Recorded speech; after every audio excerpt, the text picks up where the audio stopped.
Oui, Monsieur le Président, c'est la question de la charge de la preuve qui se pose. Si on se rapporte à l'article 1er du Code de procédure pénale avec les principes directeurs, on est en infraction, on est en contradiction. C'est un principe de démocratie judiciaire. La charge de la preuve incombe, depuis 1789, à l'accusation. Alors, il y a, c'est vrai, de plus en plus de glissements vers l'obligation pour l'accusé, le prévenu, dans des infractions formelles, de rapporter la preuve qu'il n'est pas coupable. On institue une espèce de preuve impossible, quoi.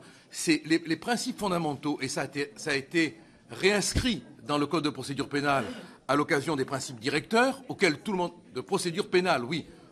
De procédure pénale, article 1er, principe directeur, auxquels on se réfère en permanence, et sur la base desquels la Cour de cassation casse très souvent des décisions. Bon. Là, moi, j'ai l'impression que c'est une question de démocratie générale. C'est à l'accusation de rapporter la preuve que la personne incriminée est coupable, même si les seuils de preuve sont difficiles à rapporter. C'est un principe de démocratie. Voilà la seule observation que je voulais me permettre de faire. Marie-Françoise Bechtel.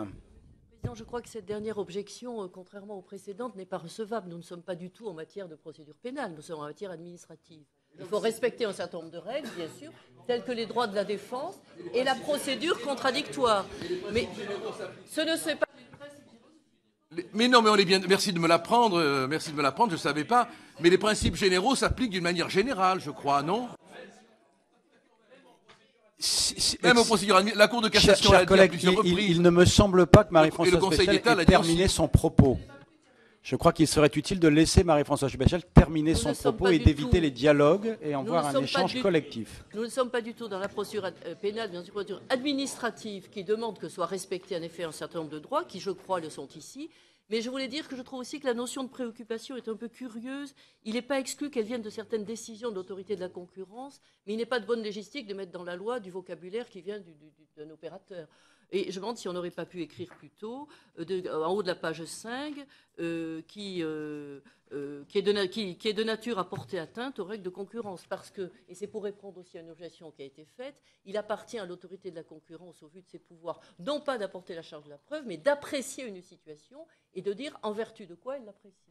Par conséquent, à vue de nez, il ne faut pas écrire sur le tas, mais enfin, je pense quand même que si on écrivait de nature à porter atteinte aux règles de la concurrence, ça serait peut-être plus précis que la notion, en effet, un peu floue de préoccupation. Merci beaucoup. Guillaume Larrivé. Oui.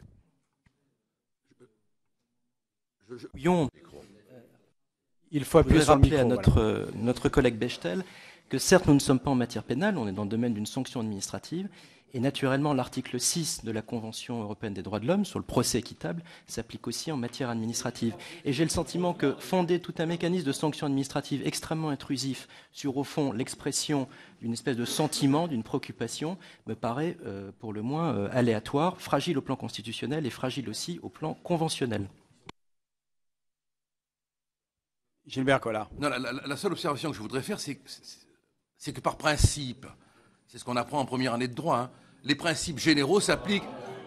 Oui, voilà, et voilà, et voilà, et voilà. Eh bien, je suis heureux de savoir, mes chers collègues, que vous êtes arrivés en deuxième année, mais il n'empêche que les principes généraux ont une application générale. C'est ce que le doyen Duby répétait à longueur d'année à ses étudiants. Un principe général a une application générale. Et celui qui ne l'écrivait pas avait 0 pointé. Voilà la modeste observation mémorielle que je me permets de faire en rappelant que le doyen Duby était un immense juriste. Merci beaucoup.